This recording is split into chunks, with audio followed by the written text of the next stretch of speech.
अवसादी चट्टानों की विशेषताएं पढ़ी। अब हम अवसादी चट्टानों का वर्गीकरण या प्रकार पढ़ेंगे।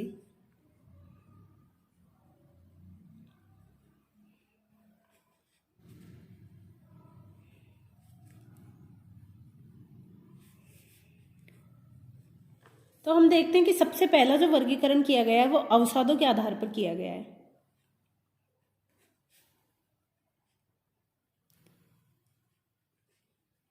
तो अवसादों के आधार पर जो सेडिमेंट्री रॉक है उसको 3 भागों में बांटा गया है।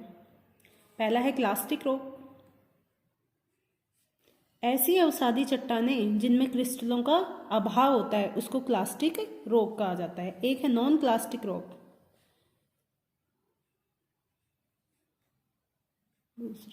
तीसरी है केमिकली फॉर्म्ड।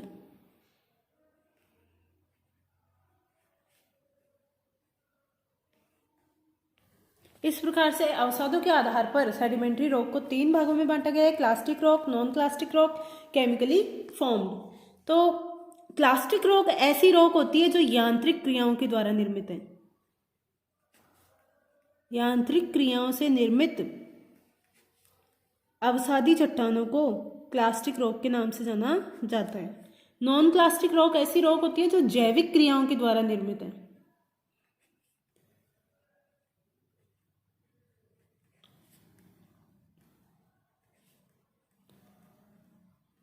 और केमिकली फॉर्म्ड जैसे नाम से ही पता है कि ये रासायनिक क्रियाओं के द्वारा निर्मित अवसादी चट्टान है।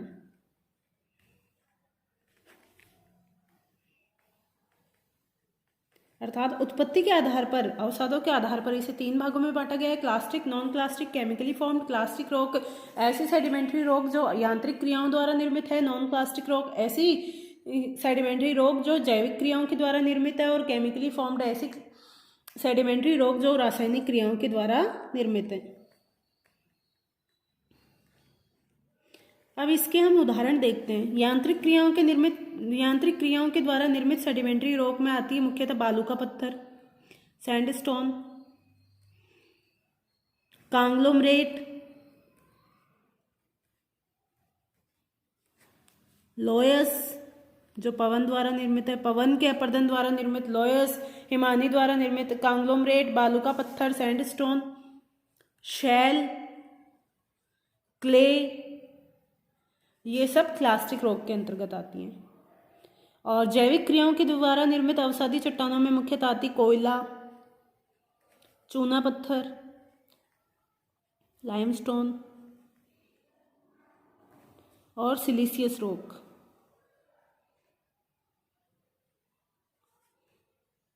यानी सिलिका द्वारा निर्मित चट्टान।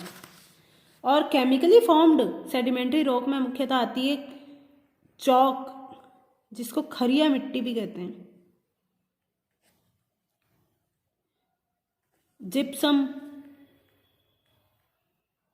और साल्ट रॉक, नमक की चट्टानें। ये तो हो गया अवसादों के आधार पर। अब दूसरा जो वर्गीकरण किया गया है इसका, वो किया गया है निर्माण के कारकों के आधार पर। अर्थात अवसादी चट्टानों के निर्माण में किस तत्व का योगदान है, किस कारक का योगदान है, निर्माण कारकों के आधार पर। तो निर्माण कारकों के आधार पर भी इसे 3 भागों में बांटा गया है। अगर इसका निर्माण जल के द्वारा होता है तो इसको जलज सेल कहा जाता है, या एक्वस रॉक। और अगर वायु के द्वारा इसका निर्माण होता है तो इसको एओलिन रॉक कहा जाता है।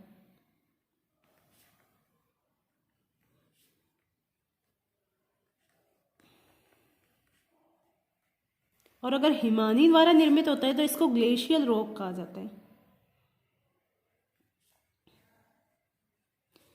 या हिमानी निर्मित।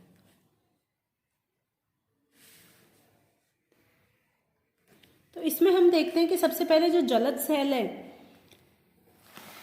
ये भी अलग अलग प्रकार की हो सकती है। जलज सेल यानी जल में निर्मित होने वाली अवसादी चट्टानें, ये सागर में निर्मित हो सकती है, सागर द्वारा निर्मित हो सकती है, जिसको मैराइन रॉक कहते हैं। नदी द्वारा निर्मित हो सकती है, जिसको रिवराइन कहा जाता है। रिवराइन रॉक, और झील में निर्मित हो सकती है, इसको लैक्यूस्ट्राइन रॉक के नाम से जाना जाता है। नेक्स्ट एओलिन रॉक में हम देखते हैं कि वायु द्वारा जो निर्मित चट्टानें होती हैं इसको मुख्यतः लोयस के नाम से जाना जाता है। इसके बाद हिमानी द्वारा जो निर्मित चट्टानें होती है इसको कॉन्ग्लोमरेट के नाम से जाना जाता है। ये कॉन्ग्लोमरेट जो चट्टानें होती हैं ये मुख्यतः रेत और कंकड़ के संयोग से बनती है, रेत प्लस कंकड़ प्लस चीका मिट्टी जो होती है क्ले, उसके संयोग से निर्मित होती है। तो इनसे क्या होते हैं, ग्रेवेल का निर्माण होता है।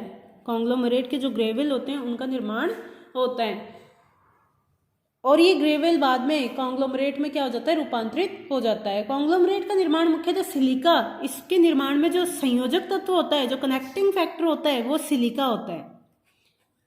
संयोजक जो तत्व होता है जिसको सीमेंटिंग एलिमेंट के नाम से जाना जाता है, वो मुख्यतः कौन सा होता है, कॉन्ग्लोमरेट में मुख्यतः होता है सिलिका। और अगर ये सीमेंटिंग एलिमेंट सिलिका होता है तो सिलिका के कारण ये कॉन्ग्लोमरेट जो होता है वो बहुत ही ज़्यादा क्या होता है, कठोर होता है, और इस पर अपक्षय का प्रभाव बहुत ही कम पड़ता है।